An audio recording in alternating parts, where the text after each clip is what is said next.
Hello students. तो जो topic हम पढ़ने वाले हैं क्लास 9th का चैप्टर 1 नंबर सिस्टम। तो पहले हम जानेंगे कि नंबर सिस्टम किस तरीके से डेवलप हुआ, कौन कौन से नंबर्स हैं जो हम जानते हैं, जो हमें पढ़ने हैं। पहले हम उन नंबर्स के बारे में समझते हैं। तो बहुत ही बेसिक से स्टार्ट करेंगे। सबसे पहले हमारे पास जो नंबर का सेट है, जो नंबर हम जानते हैं, दैट इज़ नेचुरल नंबर्स। सबसे पहले जो नंबर्स डेवलप हुए थे वो थे natural numbers. So natural numbers क्या होते हैं? Natural numbers are basically counting numbers. ये हम काउंटिंग नंबर्स जो होते हैं उन्हीं को ही नेचुरल नंबर्स कहते हैं, काउंटिंग नंबर्स। ठीक है, जैसा कि आप लोग जानते हैं कि 1 2 3 4 5 एंड सो ऑन। सो ये जो नंबर्स होते हैं काउंटिंग नंबर्स, इन्हीं को ही हम नेचुरल नंबर कहते हैं, स्टार्टिंग फ्रॉम 1 और ये चलते हैं अप टू इनफाइनाइट तक। तो ये 1 से स्टार्ट होकर इनफाइनाइट तक चलते रहते हैं। तो ये है काउंटिंग नंबर्स, इनको हम नेचुरल नंबर्स बोलते हैं। इसी तरह सेकंड हमारे पास जो सेट आता है नंबर्स का, that is whole numbers. Whole numbers after the discovery of zero. जब ज़ीरो डिस्कवर हुआ तो फिर हमारे पास एक नया सेट आया, उसके बाद आया, उसका नाम हमने दिया होल नंबर्स। तो होल नंबर्स में क्या हो गया? होल नंबर्स में हमने ज़ीरो को और इंक्लूड कर दिया। तो जो नेचुरल नंबर पहले से थे हमारे पास, हमने उसमें ज़ीरो को भी इंक्लूड कर दिया और हमने बना दिया होल नंबर्स। सो अब ये बन गया हमारे पास 3 4 5 and so on. So these are whole numbers now. So first is natural numbers 1 2 3 4 5 and so on. Second is whole numbers 0 1 2 3 4 5 and so on. आगे चलते रहेंगे इस तरीके से ही। और फिर हमारे पास तीसरा जो सेट आता है नंबर्स का, दैट इज़ इंटीजर्स। इंटीजर्स, क्योंकि कुछ नंबर्स ऐसे भी थे जो कि नेगेटिव्स होते हैं, कुछ नंबर जो नेगेटिव होते हैं। आपको पता है कि जब आप 2 में से 3 माइनस करेंगे, जब आप 2 में से 3 माइनस करेंगे तो आपका आंसर -1 आएगा, यानी कि नेगेटिव नंबर ऑल्सो एग्जिस्ट। सो जब नेगेटिव नंबर होते हैं तो नेगेटिव नंबर को भी हमें कहीं ना कहीं लिखना पड़ेगा। तो इसीलिए हमने इस नेगेटिव नंबर को भी एक नया नाम दिया और उस नेगेटिव नंबर का नाम है इंटीजर्स। सो ये सिर्फ नेगेटिव का नाम नहीं है, ये कंबाइंड जो नेम है वो है। ठीक, तो इसको समझते हैं ये क्या है इंटीजर्स। ओके, तो इंटीजर्स में आता है आपके पास positive number, negative number and zero. 0 +1 +2 +3 and so on. आगे चलते रहेंगे आपको इनफाइनाइट। और -1 -2 -3 एंड सो ऑन पीछे चलते रहेंगे आपको इनफाइनाइट। ठीक है, तो ये नेगेटिव नंबर्स हो, चाहे पॉजिटिव नंबर्स हो, चाहे ज़ीरो हो, सब मिलाकर बनता है इंटीजर। सबको इंटीजर्स बोलेंगे। बस ध्यान रहे इंटीजर में ना डेसिमल नहीं आता, डेसिमल नहीं आता। अगर आपसे बोला जाए कि भाई 3.1 इंटीजर है क्या, तो 3.1 इंटीजर नहीं है। डेसिमल वाले नंबर कभी इंटीजर में नहीं आएंगे। ठीक है, डेसिमल के बाद कुछ नहीं होना चाहिए। इसी तरीके से फ्रैक्शन भी इंटीजर में नहीं आते। अगर आपसे बोला जाता है 7/9, क्या ये इंटीजर है? तो this is not an integer. तो ना तो फ्रैक्शन होना चाहिए, ना ही डेसिमल होना चाहिए। तो जो पूरी संख्याएं होती हैं, जो कंप्लीट नंबर होता है, उसी को ही हम इंटीजर कहते हैं। It can be positive, it can be negative and it can also be zero. Next जो सेट हमारा आता है नंबर्स का, वो है हमारे पास नेक्स्ट जो नंबर का सेट है, दैट इज़ नंबर 4 पे rational numbers. Rational numbers next हमारे पास आता है rational numbers. So rational numbers क्या हैं? तो अभी मैंने आपको दो बातें बताई कि हमने जब इंटीजर्स पढ़े तो इंटीजर्स में मैंने बोला कि इंटीजर्स में ना तो हम फ्रैक्शन को इंक्लूड कर सकते हैं, ना ही हम डेसिमल को इंक्लूड कर सकते हैं। तो जब हम फ्रैक्शन और डेसिमल को इंक्लूड नहीं कर सकते तो फिर हमें एक नए सेट की ज़रूरत पड़ी जहाँ पर हम फ्रैक्शन और डेसिमल को भी इंक्लूड कर सकें। तो अगर मैं इसमें फ्रैक्शन और डेसिमल को भी इंक्लूड कर दूँ तो जो सेट बना उसको हमने बोला rational numbers. So rational numbers are numbers which can be written. ये वो नंबर्स हैं जिसको हम लिख सकते हैं P/Q की फॉर्म में, विच can be return in P/Q form. P/Q यानी कि जो फ्रैक्शन वाली फॉर्म में, जो डिवाइड वाली फॉर्म में लिख सकते हैं उसको, where Q is not equal to 0। ये कंडीशन ध्यान रखेंगे, डिनोमिनेटर में कभी 0 नहीं होता। So Q is not equal to 0। तो जब इस तरीके से हम किसी नंबर को लिख सकते हैं तो वो नंबर हमेशा रैशनल नंबर कहलाता है। ठीक है, वो नंबर हमेशा रैशनल नंबर कहलाता है। जैसे कि अगर एग्जांपल आपने यहाँ पर, तो अब ये देखिए कि -1, this is a rational number because minus के 1 को हम -1 के नीचे 1, हम जानते हैं कि हर नंबर के नीचे 1 तो होता ही है। तो इसीलिए -1 is also a rational number. ये इंटीजर भी है और ये रैशनल नंबर भी है। आपसे बोला गया 2/3, तो क्या है ये है रैशनल नंबर क्योंकि डिवाइड वाली फॉर्म में। आपसे बोला गया 5/9, ये भी एक रैशनल नंबर है क्योंकि डिवाइड वाली फॉर्म में। 0 is also a rational number क्योंकि इसके नीचे भी 1 है। 2 is also a natural number क्योंकि इसके नीचे भी 1 है। तो हर एक नंबर नेचुरल नंबर हो, रैशनल नंबर होता है क्योंकि हर किसी के नीचे 1 होता है। So every number is rational number. जिसको भी हम डिवाइड वाली फॉर्म में लिख दें वो रैशनल होता है, ठीक। बट स्टिल कुछ नंबर्स हैं जिनको हम डिवाइड वाली फॉर्म में नहीं लिख सकते, जिनको हम बटे वाली फॉर्म में नहीं लिख सकते। ऐसे नंबर्स को हम रैशनल तो नहीं बोल सकते, तो ऐसे नंबर को रैशनल नहीं बोलेंगे तो उनके लिए एक अलग नाम दिया गया, वो है irrational numbers. Irrational numbers, irrational में वो नंबर्स आ जाते हैं जिनको हम पी बाई क्यू की फॉर्म में नहीं लिख सकते, ठीक है। जिनको हम पी बाई क्यू की फॉर्म में लिख सकते हैं वो हो गए रैशनल, और जिनको हम नहीं लिख सकते वो हो गए इरेशनल। तो यहाँ पर सिंपल सा कॉन्सेप्ट है, which can not be return, which can not be return in P by Q form, in P by Q form, P by Q form. जिसको हम पी बाई क्यू फॉर्म में नहीं लिख सकते वही हमारा इरेशनल नंबर होता है। तो इसको थोड़ा और ध्यान से समझते हैं। देखिए, तो यहाँ पर क्या है, जैसे एग्जांपल लें हम √2।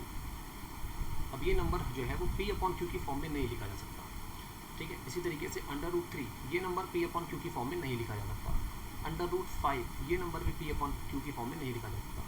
इसी तरीके से आपने एक नंबर सुना होगा पाई, ठीक है। जब आप सर्कल का फॉर्मूला, सर्कल में जब एरिया निकालते हैं तो पाई r² एरिया होता है, तो वो जो पाई है ये भी आपका इरेशनल ही होता है, एक्सेट्रा। यानी कि ऐसे नंबर्स इरेशनल नंबर होते हैं जिनको हम p अपॉन क्यू की फॉर्म में नहीं लिख सकते। अब एक बहुत ही जेन्युइन सा क्वेश्चन आपके माइंड में उठना चाहिए कि पाई जो है उसको तो हम पढ़ते हैं कि वो 22/7 है, पाई इज़ 22/7।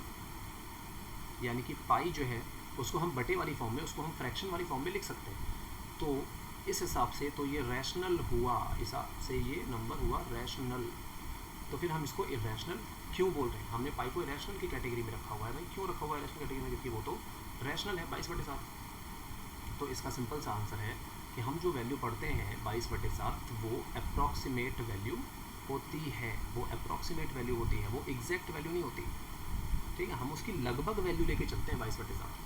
अगर हम उसकी एग्जैक्ट वैल्यू को समझें तो एग्जैक्ट वैल्यू हम डिवाइड में लिख ही नहीं सकते, एग्जैक्ट वैल्यू जो है वो डिवाइड में आ ही नहीं सकती। हम अपनी कैलकुलेशन को करने के लिए ही हम अप्रॉक्स वैल्यू लेके चल लेते हैं, बट एग्जैक्ट वैल्यू डिवाइड में नहीं आ सकती।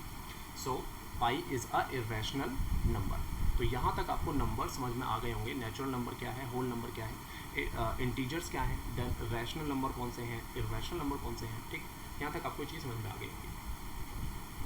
उसके बाद इन सारे ही नंबर्स को मिला दिया जाए, इन सारे ही नंबर्स में तो सबसे बड़ा एक सेट बनता है, एक सेट बनता है जो सबसे बड़ा है, और उसको हमने नाम दिया रियल नंबर्स। उसको हमने नाम दिया real numbers. Real numbers, real numbers क्या होते हैं? रियल नंबर्स मतलब होते हैं वो नंबर जो चाहे तो नेचुरल हो, चाहे तो होल नंबर हो, चाहे इंटीजर हो, चाहे रैशनल हो, चाहे रैशनल हो, कुछ भी हो वो रियल होगा। सो रियल नंबर होता है विच can be represented on number line, which can be represented on number line. जो नंबर लाइन पे रिप्रेजेंट कर दिया वो रियल नंबर है, विच can be represented on number line. तो जो हमने नंबर लाइन पे रिप्रेजेंट कर दिया वो रियल होगा। नंबर लाइन आप सब जानते ही होंगे, नंबर लाइन होती है एक लाइन जिसके ऊपर positive number, negative number and zero लिखा होता है।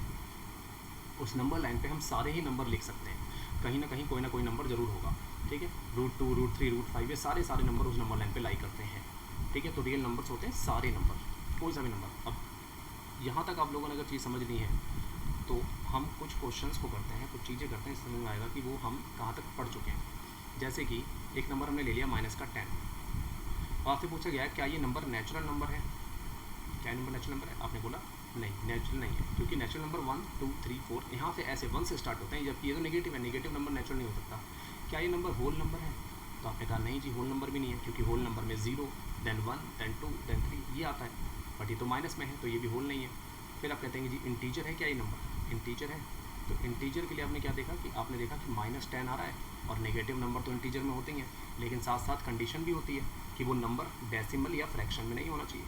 तो आप देख रहे हो कि जो -10 है वो डेसिमल में भी नहीं है और वो फ्रैक्शन में भी नहीं है, तो इसीलिए -10 इंटीजर है, -10 इज़ अ इंटीजर। फिर आपने देखा कि क्या ये रैशनल है, क्या ये रैशनल है?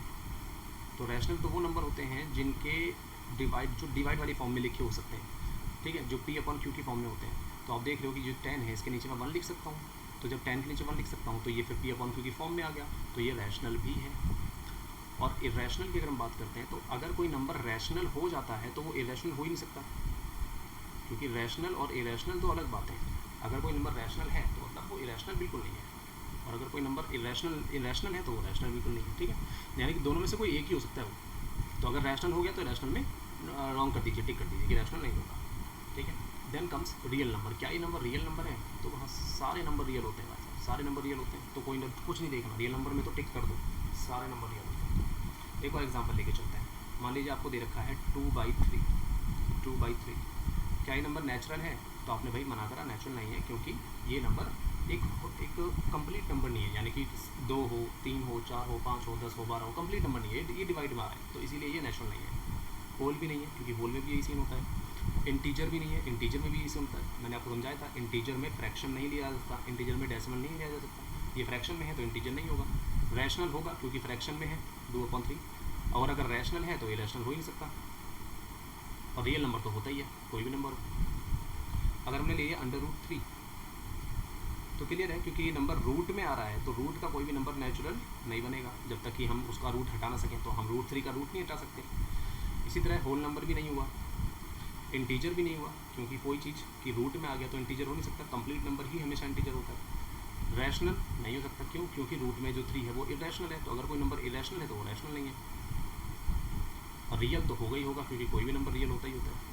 तो इस तरीके से है, हम नंबर देखेंगे, नंबर को देखकर हम बता सकते हैं कि वो किस कैटेगरी में आ रहा है, वो रैशनल है या नहीं, वो इंटीजर है या नहीं है। और ज़रूरी नहीं है कि नंबर एक ही हो, मतलब ऐसा नहीं कि अगर कोई नंबर नेचुरल हो गया तो फिर नेचुरली होगा और कुछ नहीं होगा। वो नेचुरल, वो होल नंबर भी हो सकता है, वो इंटीजर भी हो सकता है, ठीक है।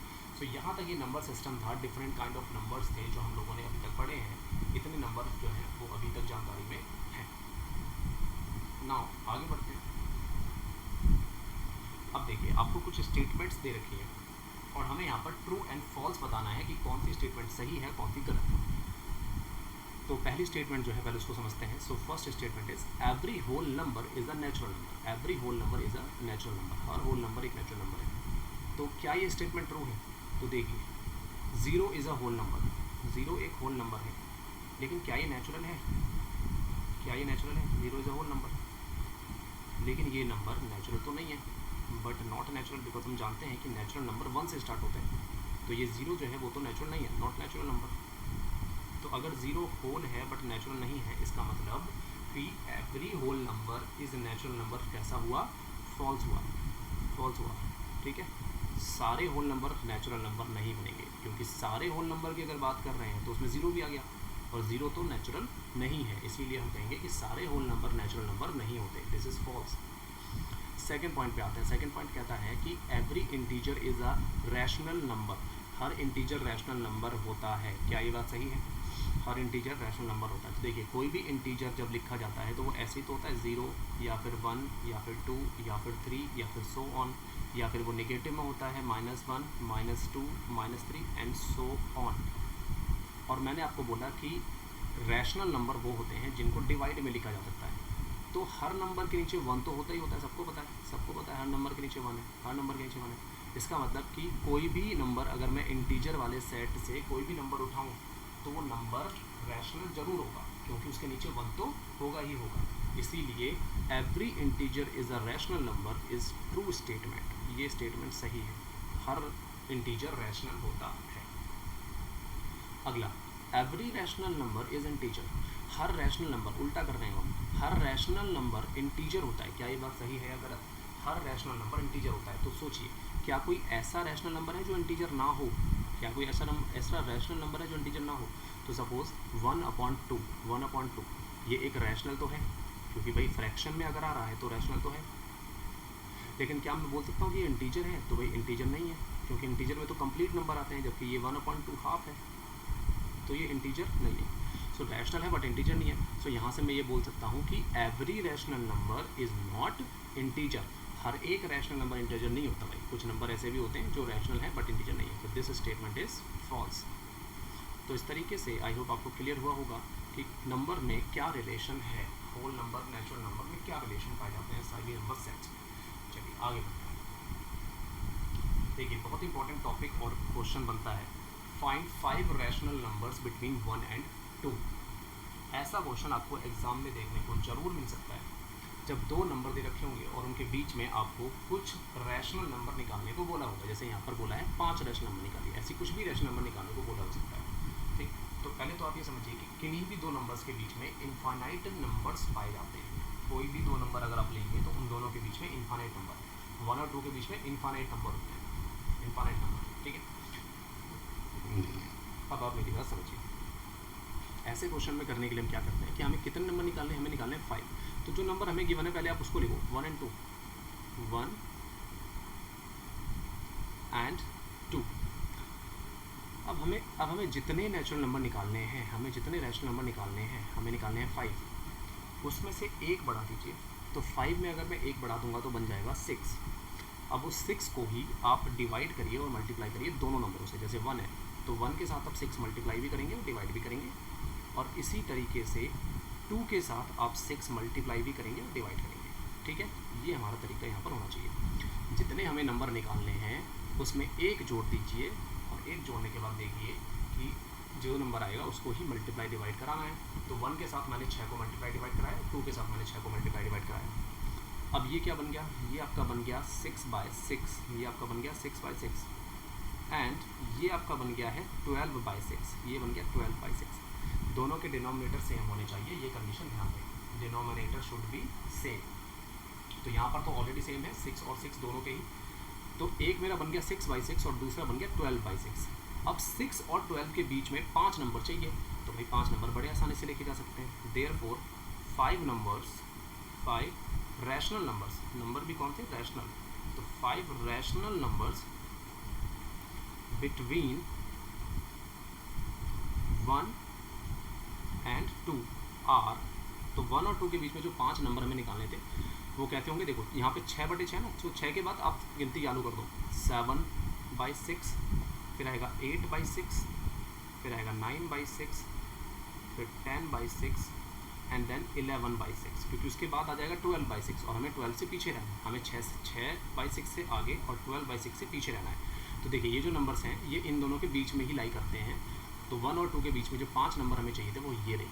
तो इस तरीके से हम इस क्वेश्चन को अटैम्प्ट करेंगे। जितने भी नंबर हमसे पूछे गए हैं हमें उसमें एक बढ़ाना है और जो आएगा उसको ही डिवाइड और मल्टीप्लाई कराना है। बट एक कंडीशन ध्यान रहे, denominator should be same, denominator same होने चाहिए, तभी हम ये फॉर्मूला लगाएंगे। तो इसी तरीके हम आगे बढ़ते हैं और ऐसा अगला क्वेश्चन भी शायद ऐसा ही है। हाँ जी, देखिए बिल्कुल सेम क्वेश्चन आपको मिल गया। Find 6 rational numbers between 3 and 4। 3 और 4 के बीच में 6 रैशनल नंबर निकालने। देखिए नंबर जो हमें गिवन है वो है 3 and 4। अब हमें कितने नंबर निकालने हैं, हमें निकालने हैं 6 नंबर्स। तो हमें मल्टीप्लाई किससे कराना पड़ेगा, 7 से, एक ज़्यादा।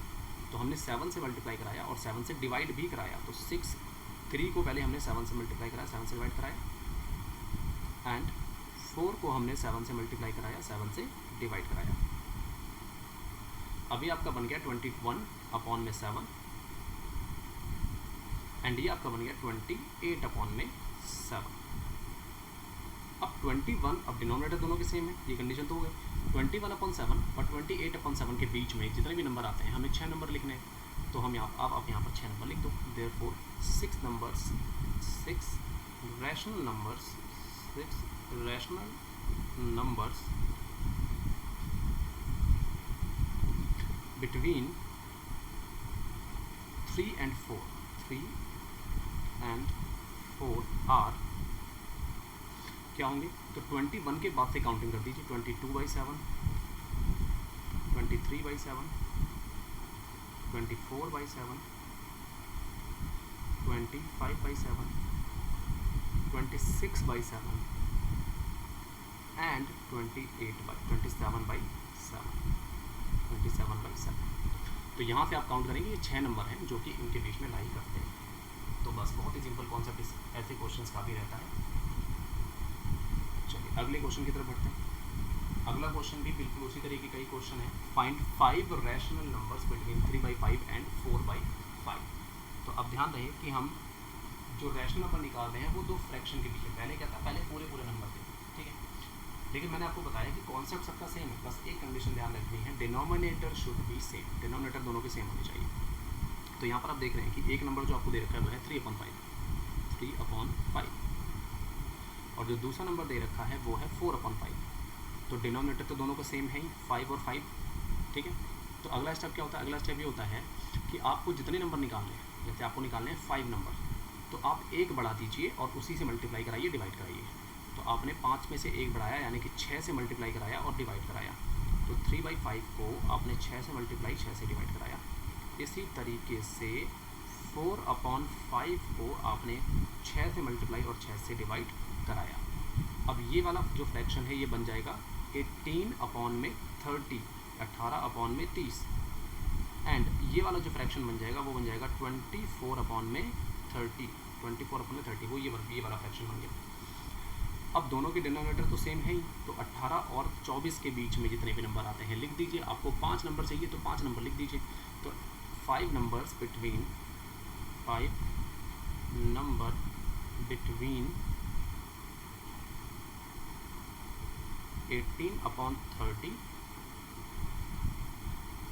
एंड 24/30 आर, वो जो 5 नंबर हैं वो कौन कौन से हैं। 18 के बाद काउंटिंग चालू करिए। एक तो 19/30 है, फिर एक 20/30 है, फिर एक 21/30 है, फिर 22/30 है, फिर 23/30 हो जाएगा। ये हैं वो 5 नंबर्स जो कि इन दोनों के बीच में, यानी कि 3/5 और 4/5 के बीच में लाई करते हैं। तो आई होप कि इन एग्जांपल्स से आपको ये वाला कॉन्सेप्ट क्लियर हो गया होगा कि अगर दो नंबर्स के बीच में मुझे कुछ रैशनल नंबर्स निकालने हैं तो क्या अप्रोच लेनी है, क्या कॉन्सेप्ट लेना है, ये आपको क्लियर हुआ होगा जरूर। चलिए अब हम आगे बात करते हैं डेसिमल एक्सपेंशन की। इस चैप्टर में हम आगे डेसिमल एक्सपेंशन की बात करते हैं। तो हम जानते हैं कि हम किसी भी नंबर को या तो दो तरीके से ही लिख सकते हैं, या तो वो नंबर कंप्लीट नंबर, कंप्लीट का मतलब कि उसके आगे डेसिमल में कुछ नहीं, या फिर वो नंबर डेसिमल में कंप्लीट नहीं है। दो ही तरीके के नंबर पाए जाते हैं। तो कोई भी डेसिमल एक्सपेंशन जो होती है वो 3 तरीके से डिवाइड होती है या 3 तरीके से पाई जाती है। ऑलरेडी यहाँ पर मेंशन है, तो आपको एक तरीका ध्यान समझना है कि डेसिमल एक्सपेंशन में भी टर्मिनेटिंग, फर्स्ट जो है वो टर्मिनेटिंग। तो टर्मिनेटिंग का मतलब होता है जो चीज़ खत्म हो जाती है हम उसको बोलते हैं टर्मिनेटिंग, टर्मिनेटिंग दैट एंड्स। तो टर्मिनेटिंग डेसिमल का मतलब ऐसा डेसिमल जो खत्म हो जाए, जो आगे चले ना। जैसे कि भाई 2.413, अब देखो ये 3 पे आगे खत्म हो गया, 3 से आगे तो कुछ नहीं है, सो दिस इज टर्मिनेटिंग। 7.1095, ये भी टर्मिनेटिंग है क्योंकि 5 के आगे कुछ भी नहीं है। इसी तरीके से 18.92, दिस इज ऑल्सो टर्मिनेटिंग। तो ऐसे करके जो डेसिमल टर्मिनेट हो जाते हैं, जो खत्म हो जाते हैं, उसको हम बोलते हैं टर्मिनेटिंग डेसिमल्स, ठीक है। दूसरा जो कैटेगरी है that is non terminating and recurring. Recurring word का मतलब होता है रिपीटिंग। रिकरिंग का मतलब क्या होता है, रिपीटिंग होता है। इसका मतलब होता है रिपीटिंग। तो नॉन टर्मिनेटिंग होगा एंड रिपीटिंग होगा। नॉन टर्मिनेटिंग मतलब ख़त्म नहीं होगा लेकिन रिपीट होगा। इसका मतलब जैसे कि आप ये समझिए 2.333 मतलब कि ये जो डेसिमल है ये टर्मिनेट नहीं हो रहा है, ये डैश का मतलब ये चलता रहेगा, कंटिन्यू रहेगा ये, लेकिन एक नंबर रिपीट होता जा रहा है, वही 3. तो ये नॉन टर्मिनेटिंग है एंड रिपीटिंग है। तो ऐसे नंबर्स को हम बोलते हैं नॉन टर्मिनेटिंग एंड रिपीटिंग। जैसे कि एक और एग्जांपल ले सकते हैं 17.1515 इस तरीके से। तो यहाँ पर भी आप देख रहे हैं कि ये नॉन टर्मिनेटिंग है एंड ऑल्सो 1515 अपने आप को रिपीट करता जा रहा है, therefore it is repeating. So non terminating and repeating वाला डेसिमल ये होगा, ठीक है। इसी के साथ अब आते हैं थर्ड कैटेगरी में, which is non terminating and non recurring. So recurring का मतलब मैंने अभी आपको समझाया था, रिपीटिंग। सो नॉन टर्मिनेटिंग है एंड नॉन रिपीटिंग है, ना तो वो टर्मिनेट होगा डेसिमल, ना ही वो रिपीट होगा। जैसे कि 3.142359 आप देख रहे हैं कि ये टर्मिनेट तो नहीं हो रहा क्योंकि डैश अगर आगे लिखा हुआ है इसका मतलब कि वो आगे चल रहा है, टर्मिनेट नहीं हुआ। साथ में आप देख रहे हैं कि रिपीटेशन भी नहीं हो रहा, ऐसा नहीं कि एक ही चीज़ बार बार आती जा रही है, वो नहीं होगा यहाँ पर। तो this is non terminating, non recurring. ऐसे ही 70.521298 this is also non terminating, non repeating. Non terminating है क्योंकि आप देख रहे हैं कि आगे डैश लिखा हुआ है, इसका मतलब ख़त्म तो नहीं हो रहा है। So this is non terminating and non repeating इसलिए क्योंकि आप देख रहे हैं कि नंबर्स जो हैं वो रिपीट नहीं हो रहे। अब आप ये कह सकते हैं कि भाई 2 तो रिपीट हो रहा है, जैसे यहाँ पर 2 आ रहा है, यहाँ पर भी 2 आ रहा है, यहाँ पर भी 2 आ रहा है, तो आप बोलेंगे कि सर 2 तो रिपीट हो रहा है। तो रिपीटिशन का मतलब होता है कि सेम चीज़ ही बार बार लिखी जाए, तब होता है रिपीटिशन। जैसे कि यहाँ पर 3 3 3, उसके अलावा कुछ और हो ही नहीं रहा। यहाँ पर 15 है, रिपीट होता जा रहा है, 15 15 15, कुछ और नहीं लिख रहा। तो यहाँ पर ऐसा नहीं है कि भाई 2 ही 2 रिपीट होता जा रहा है, यहाँ पर 2 के अलावा और नंबर भी आ रहे हैं और वो रिपीट नहीं हो रहे। 5 है, देन 1 भी आया, देन 9 आया, 8 आया, तो रिपीट सिर्फ 2 हो रहा है, तो इसे रिपीटिशन नहीं कहते। रिपीटिशन का मतलब होता है जब same set of numbers bar bar repeat हो, तो उसे रिपीटिशन कहते हैं। सो ऐसे जो डेसिमल है, this is non terminating, non recurring. तो डेसिमल एक्सपेंशन को हम 3 तरीकों में डिवाइड कर सकते हैं, और ये हैं वो 3 तरीके जो आपके सामने लिखे हुए हैं। अब जो फर्स्ट तरीका है, जो पहला जो है, जहाँ पर टर्मिनेट हो जाता है, जहाँ पर टर्मिनेट हो जाता है डेसिमल, हम उसको बोलते हैं कि वो नंबर रैशनल नंबर है। ऐसा नंबर रैशनल नंबर होता है, रैशनल नंबर होता है। ठीक है, बहुत इंपॉर्टेंट और बहुत ध्यान रखने वाली बात है कि कोई भी नंबर का अगर डेसिमल टर्मिनेट हो जाए तो वो नंबर रैशनल नंबर होता है। दूसरा पॉइंट, अगर किसी नंबर का डेसिमल नॉन टर्मिनेट हो लेकिन रिपीट करे, नॉन टर्मिनेटिंग रिपीटिंग, तो वो नंबर भी रैशनल ही होता है, वो नंबर भी रैशनल ही होता है। This is also important point कि अगर कोई डेसिमल नॉन टर्मिनेट हो एंड रिपीट कर जाए तो वो नंबर रैशनल होता है। एंड थर्ड वाला जो पॉइंट कि अगर नॉन टर्मिनेटिंग डेसिमल है एंड नॉन रिपीटिंग है तो वो नंबर होता है इर्रेशनल, वो नंबर होता है इर्रेशनल। तो अब हम किसी भी नंबर के डेसिमल फॉर्म की देखकर बता सकते हैं कि वो रैशनल नंबर था, इर्रेशनल था या कैसा था। ठीक है, तो ये था कॉन्सेप्ट इस डेसिमल एक्सपेंशन को पढ़ने के पीछे। ठीक है, rational number, irrational number and what are the behaviour of the decimal expansion. Okay, so coming to the next point. देखिए, जो हमने पीछे पढ़ा, अब उसको थोड़ा सा यहाँ पर अगर अप्लाई कराएं तो अब पहले तो ये कि ये बहुत ज़्यादा इंपॉर्टेंट क्वेश्चन है। 0.333 को हम P/Q फॉर्म में लिखना है। ऐसा क्वेश्चन एग्ज़ाम में कई बार रिपीट हुआ है, कई बार आया हुआ है और आएगा। ठीक है, मोर देन 99% चांसेस होते हैं ऐसे क्वेश्चन के एग्ज़ाम में आने के।